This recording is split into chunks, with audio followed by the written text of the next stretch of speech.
Nandito kami ngayon sa SLEX, guys. Dito kami pinadaan ng Waze papuntang Dasmariñas, Cavite. Exit kami ng Calamba. Tapos may daan na doon papuntang Dasma, Cavite. Maluwag dito ngayon sa SLEX. Kaya lang marami kaming mga kasabay na truck at mga bus. Nakwento pala ng asawa ko, guys, noong daw 2004, nung nagtatrabaho siya sa Singapore.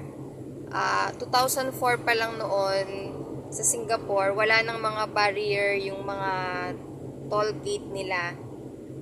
Pero dito sa atin sa Pilipinas, ngayon pa lang siya nauuso.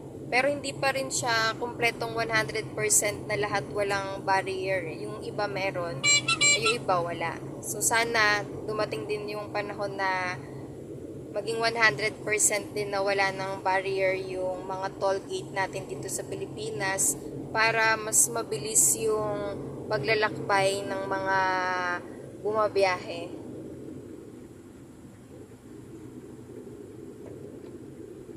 Pag ganitong tanghali pala, guys, wala masyadong dumadaan dito sa SLEX, kaya mabilis lang ang biyahe nito.